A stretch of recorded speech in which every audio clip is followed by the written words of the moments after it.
What is going on, Movie Meals? Kyle and I, if you see the same clothes, it's because Al is cold and needs to be comfy. And Kyle wants to show up our merch, which you can get at teespring.com/store/movie meals. Go get it. The merch is awesome. Thank you to our patrons. Kimberly, Steve, Karen, you guys rock for being top tier patrons. So we're here for Promising Young Woman. This movie came out a long time ago. I thought Kyle had reviewed it and I just forgot to edit it. And then I found out that none of that had happened. And I texted him and was like, hey, yesterday I finally rented and watched Promising Young Woman. He's like, great, we can review it. And I was like, what? I thought we already did. Actually, no, I thought I had edited it and I thought it had been up for a while. But so we're super late to the ball game, especially me. But here we are. Promising Young Woman. Kyle, do you have a synopsis for it?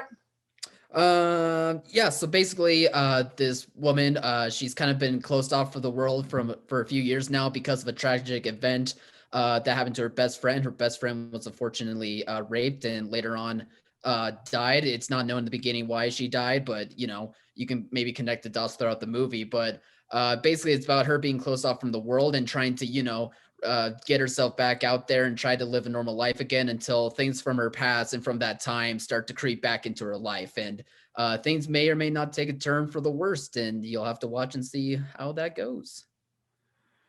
So what were your positives, Kyle?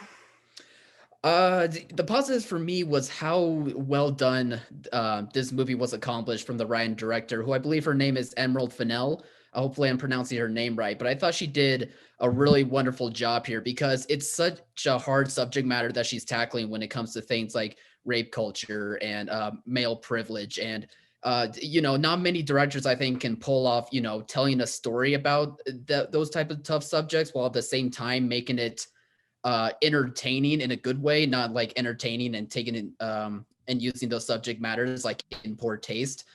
So I think for her, she did a really great job at taking those hard-hitting story elements and those hard-hitting subjects, but also combine it to be a dark comedy that's entertaining and almost a satire of some rom-coms in a way, like 90s, early 2000s rom-coms. At least that's what I got out of it. But I thought she did a really great job at combining those elements and making a story that works, that a story that is able to be funny and humorous, but at the same time doesn't stray away from the hard-hitting truths when it comes to those really tough subjects that, especially nowadays that we're facing, and rightfully so.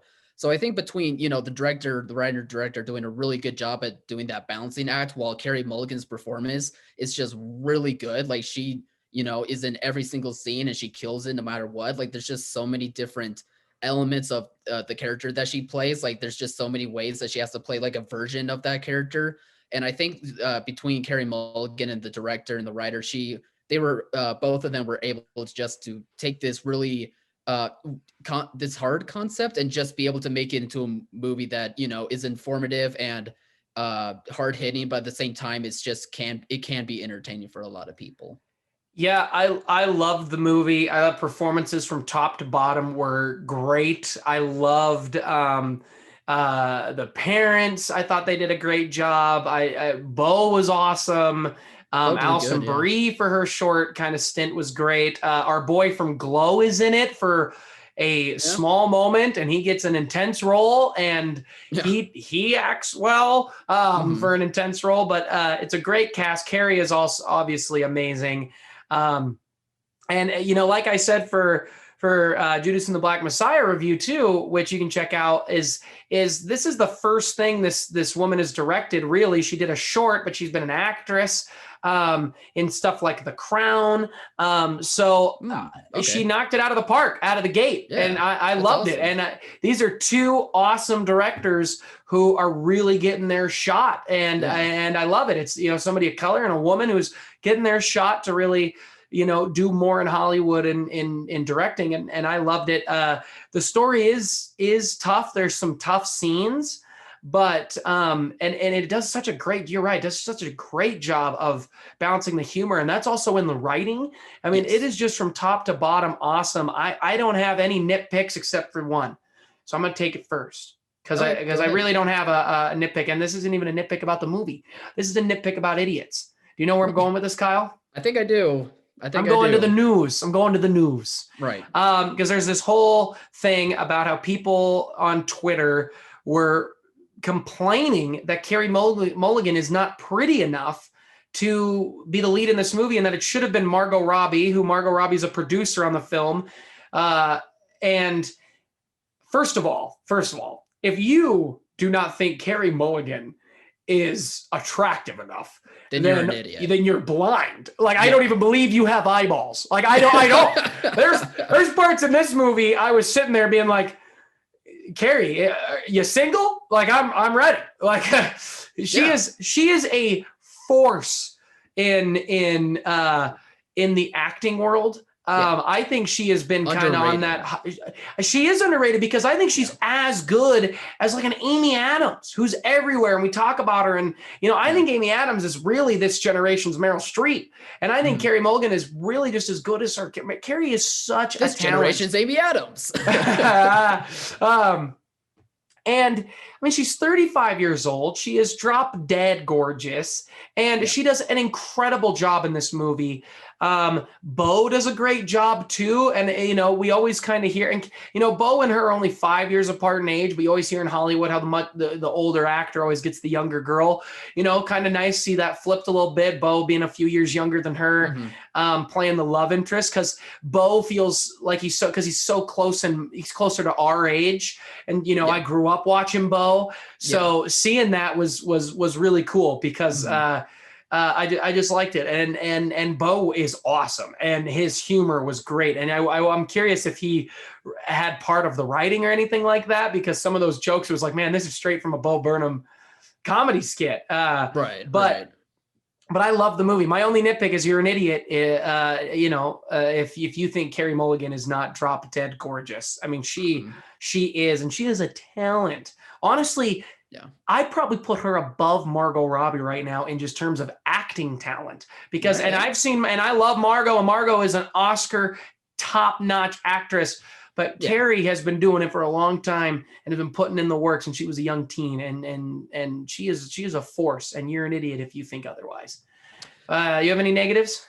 Well, going off of what you just said about those idiots, I think they also might not have seen the movie because it doesn't matter if she's pretty or not. I mean, good for her if she is, but some nerd in the basement's like, I'm not going to see this movie and because it's not the hot actress that I'm obsessed with, so I'm not going to see it. I'm not going to see it. This is them typing on the keyboard, by the way. I'm not going to see it, Reddit. I'm not Twitter. I'm not going to watch the movie because I didn't get the actress that I wanted. You should have done that to a Disney movie because then they give you the script you want from Rise of Skywalker. Anyway, go ahead, Kyle.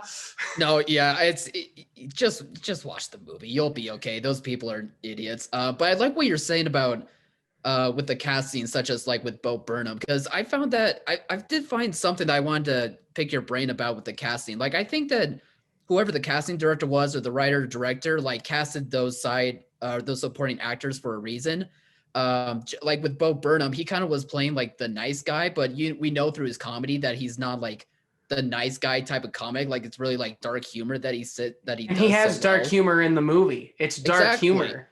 Exactly. Yeah. Like, he appears as a nice guy, but it shows that he has dark humor that matches with Carey Mulligan's character so well. And like what you were saying about Alison Brie, the guy, I'm spacing on his name, but the guy from Glow, who's like the funny guy there, Max Greenfield from New Girl, Adam Brody from, we've seen him doing like dark comedy stuff for a while. It seems like that they picked like actors or comedy actors that had like famous roles from, like rom-coms or types of teen bopper type shows, and kind of like heighten their characters a bit. Like Alison Brie's character was like a heightened version of Annie. Like, Max Greenfield's character was a heightened version of Schmidt from New Girl. Maybe the same for Adam Brody. I thought that and that's why I was wondering, like, if there was satire in here for a reason, and that was a part of it. Like, it was playing on satire of like, I think so. Of like certain types of characters from, certain types of shows and movies and rom-coms back in the day. So maybe I'm just thinking about it too much, but when you were talking about Bo Burnham, it made me want to pick your brain about it, and if you thought the same thing or not. I agree, and I think it's strategic by a great casting director. I don't think that's like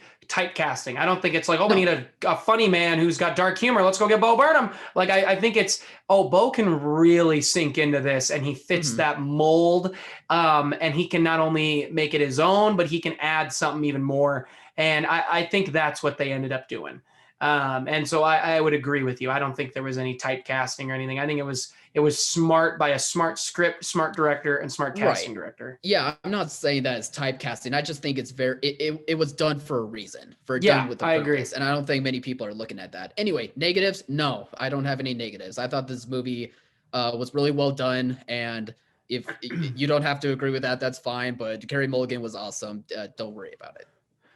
All right, you guys, go comment below on my Twitter feed and put every like, subscribe, share.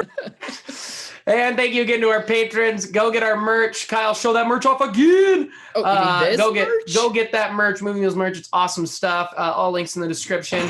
And remember to like, subscribe, comment, share. And as always, thanks for watching, Mom. Love that forehead. See you guys.